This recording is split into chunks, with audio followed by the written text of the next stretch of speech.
ایسا لگتا ہے کہ جو لوگ بھی پاکستان کو چلا رہے ہیں وہ پاکستان لینڈ آف پیورٹی یا پیور اس پر یقین ہی نہیں رکھتے، بلکہ وہ نا پاکستان پر یقین رکھتے ہیں۔ وہ اسلام آباد سمجھ کر اس ملک کو نہیں چلا رہے، بلکہ کفر آباد سمجھ کر اس ملک کو چلا رہے ہیں۔ یہ ملک لا الہ الا اللہ پر بنا ہے، لیکن آج آپ اس ملک کو دیکھیں، اس کے اداروں کو دیکھیں، آپ کو اور سب کچھ مل جائے گا لیکن لا الہ الا اللہ نہیں ملے گا۔ یہ لوگ تو اللہ کو بالکل بھولے ہوئے ہیں، اللہ کا کوئی خوف انہیں ہے ہی نہیں ہے۔ وہ اللہ نے سورہ آل عمران میں کہا ہے نا کہ یہ دنیا تو دھوکے کا سودا ہے، لیکن ان لوگوں نے اسی دھوکے کے سودے کو ہی پسند کر لیا اپنے لیے۔ اب فیصلہ ہمارا ہے کہ کیا ہم کفر آباد میں نا پاکستان میں رہنا چاہتے ہیں یا ہمیں پاکستان ہی چاہیے، اور اگر ہمیں پاکستان چاہیے تو ہم اس کے لیے کس حد تک جانے کے لیے تیار ہیں۔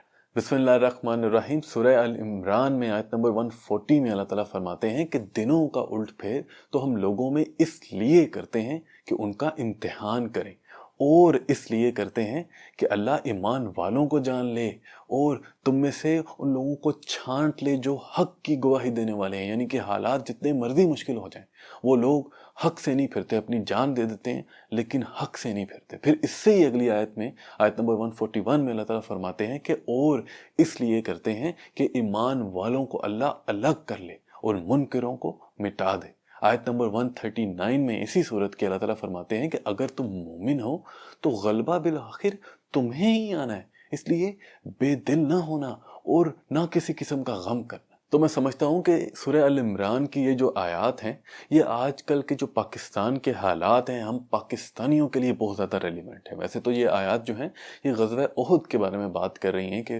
غزوہ احد کے موقع پر جو مسلمانوں کے اوپر ایک مصیبت آئی، وہ کیوں آئی، اس کے پیچھے اللہ تعالیٰ کی حکمت کیا ہے۔ تو اس کا میسج بیسکلی تو اس وقت کے مسلمانوں کے لیے ہی تھا، لیکن میں سمجھتا ہوں کہ کیونکہ قرآن مجید جو ہے وہ قیامت تک کے لیے ہے، تو اس لیے ہم سب کے لیے اس میں رہنمائی ہے، ہم سب کے لیے اس میں ہدایت ہے۔ جس طرح مایوسی اور غم اور نا امیدی اس وقت کے مسلمانوں کے اوپر آئی اس جنگ کے بعد، اسی طرح کی ہی غم اور نا امیدی ہمارے اوپر آ رہی ہے۔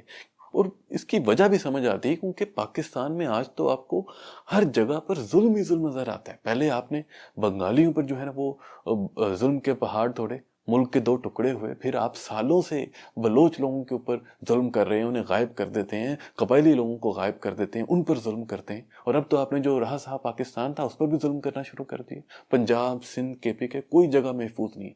ہر جگہ پر جو شخص بھی آزادی مانگ رہا ہے، جو شخص بھی حق کا، انصاف کا مطالبہ کر رہا ہے، اس کے اوپر آپ ظلم کر رہے ہیں۔ لوگوں کے گھر، بچے، عورتیں تک محفوظ نہیں۔ تو آج جو ہے میں اپنے جو ہے نا وہ قوم سے مخاطب ہوں، ان سے میں پوچھنا چاہتا ہوں کہ کیا یہ جو کھلا ظلم ہے اور یزیدیت ہے، اس کے سامنے ہم جھک جائیں، یا اس سے لڑ جانا، اس کے سامنے کھڑا ہونا یہ ہمارے ایمان کا حصہ نہیں؟ ابھی میں نے آپ کو آیات وہ ہم نے پڑھی کہ کیا اللہ تعالیٰ نہیں کہتے کہ یہ میں امتحان کے لیے کرتا ہوں، تاکہ میں جو ہے ایمان والے جو لوگ ہیں، سچے مومن ہیں، اور جو منکر ہیں، کافر ہیں، ظالم ہیں، انہیں میں الگ الگ کر دوں، تاکہ میں منکروں کو مٹا دوں۔ کہ اللہ تعالیٰ نے ہم سے وعدہ نہیں کیا کہ اگر تم مومن ہو تو بالآخر غلبہ تمہارا ہی آئے گا، غم نہ کرو، بے دل نہ ہو؟ تو پھر ہم جو ہے اتنے نا امید کیوں ہو رہے ہیں؟ ہم جو ہے ان ظالموں کے سامنے کیوں جھکیں؟ کیا ہمیں موت کا خوف ہے؟ کیا ظالم سے ڈر جائیں، اس کے سامنے جھک جائیں؟ کیا توبہ نعوذ باللہ اللہ کو چھوڑ کر ظالم پر ایمان لے آئیں، شیطان کو اپنا پیر بنا لیں؟ کیا ہم اگر گھر میں چھپے رہیں گے تو ہمیں موت نہیں آئے گی؟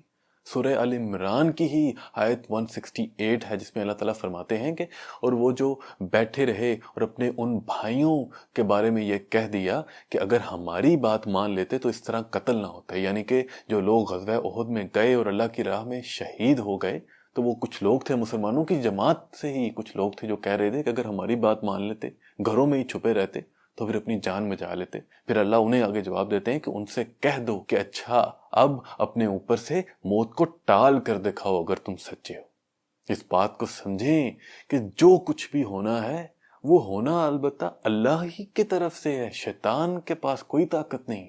اگر مصیبت بھی آنی ہے تو وہ بھی اللہ کی حکمت سے ہی آنی ہے، اور فتح ہونی ہے تو وہ بھی اللہ کی خوشنودی حاصل کر کے ہی ہمیں ملنی ہے۔ ظالم تو ظلم ہی کرے گا نا، لیکن اس کا ظلم کتنا ہی زیادہ کیوں نہ ہو، ایک انسان کا جو اللہ پر یقین ہے، جو ایمان ہے، وہ اس سے کہیں زیادہ اور پختہ ہونا چاہیے، اور اللہ کا شکر ہے کہ پاکستانیوں کی ایک جماعت ہے جو بڑی ثابت قدمی کے ساتھ، بڑے صبر کے ساتھ ان ظالموں کے خلاف کھڑی ہے۔ وہ اسلام آباد میں بھی ہماری بہنیں جو ہیں وہ احتجاج کر رہی ہیں، اور وہ صرف بلوچستان کے لیے، اپنے لیے احتجاج نہیں کر رہی ہیں، وہ پورے پاکستان کے لیے احتجاج کر رہی ہیں۔ وہ پاکستان میں جو ظلم ہے، یزیدیت ہے، وہ اس کے خلاف جہاد کر رہی ہیں، اس کے خلاف جو ہے وہ احتجاج کر رہی ہیں۔ اس لیے ہم سب کو چاہیے کہ ہم اس کا حصہ بنیں۔ پورے پاکستان سے لوگوں کو چاہیے کہ اسلام آباد میں جو بلوچ لوگوں کا احتجاج ہے اس کا حصہ بنیں۔ اور اس کے علاوہ الیکشن کے لیے بھی پاکستانیوں کی ایک جماعت پورے پاکستان میں سٹرگل کر رہی ہے۔ اور یہ جو جماعت کی میں بات کر رہا ہوں، یہ کسی سیاسی جماعت کی بات نہیں کر رہا، یہ میں ایک سچے مومنوں کی، حق پر چلنے والے لوگوں کی بات کر رہا ہوں، جو اکروس آل پولیٹیکل پارٹیز سے ہیں، جو اس ملک میں انصاف چاہتے ہیں، اس ملک میں جو ہے وہ حق پر چلنا چاہتے ہیں کہ لوگ حق پر چلیں۔ میں ان لوگوں کی جماعت کی بات کر رہا ہوں، اور وہ بڑی بہادری کے ساتھ جو ہے نا اس ملک کے لیے لڑ رہے ہیں، لیکن ان پر بھی بہت زیادہ ظلم ہو رہا ہے۔ مسئلہ یہ ہے کہ وہ بہت کم تعداد میں ہیں، اور ہم سب پاکستانی جو ایک بہت بڑی تعداد میں ہیں، ہم سب چپ ہیں۔ ہم سب صبح صبح اٹھتے ہیں اور اپنے کام کو جاتے ہیں، پھر واپس آتے ہیں، غفلت کی نیند سو رہے ہیں۔ ظلم ہمیں بھی برداشت کرنا پڑ رہا ہے، یہ نہیں ہے کہ ہم پر ظلم نہیں ہو رہا، لیکن ہم چپ ہیں، اور اکیلے اکیلے الگ الگ جو ہے نا وہ بکھرے ہوئے اس ظلم کو برداشت کر رہے ہیں۔ ہم سب لوگ متحد کیوں نہیں ہو جاتے؟ ایک جان ہو کر کیوں نہیں اٹھتے؟ آواز کیوں نہیں اٹھاتے؟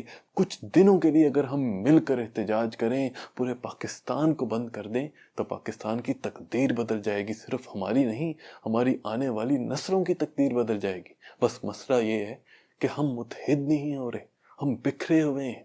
ہمیں مل کر پاکستان کے لیے، اپنے لیے آواز اٹھانی ہوگی، حق کے لیے آواز اٹھانی ہوگی۔ سورہ ال عمران میں ہی اللہ تعالیٰ فرماتے ہیں آیت نمبر 160 میں کہ اگر اللہ تمہاری مدد پر ہو تو کوئی تم پر غلبہ نہیں پا سکتا، اور اگر وہی تمہیں چھوڑ دے تو کون ہے اس کے بعد جو تمہاری مدد کرے؟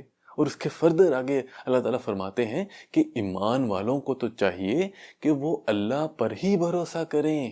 تو ہمیں جو ہے اللہ پر بھروسہ کرنا ہے، ظالم کے سامنے نہیں جھکنا، اس کی طاقت کتنی ہی کیوں نہ ہو، لیکن وہ اللہ سے زیادہ تو نہیں ہو سکتی نا۔ اللہ پر ایمان رکھیں، حق کے ساتھ کھڑے ہوں، حق پر ڈٹ جائیں۔ اللہ کہتا ہے کہ حق کے اوپر جو ہے نا صبر کے ساتھ، ثابت قدمی کے ساتھ کھڑے رہو، صبر فتح جو ہے وہ تمہیں ہی ملے گی۔ تو اللہ سے دعا ہے کہ اللہ ہمیں جو ہے نا وہ توفیق دے کہ ہم حق پر کھڑے ہوں اور پاکستان کو ایک مضبوط اسلامی فلاحی ریاست بنائیں۔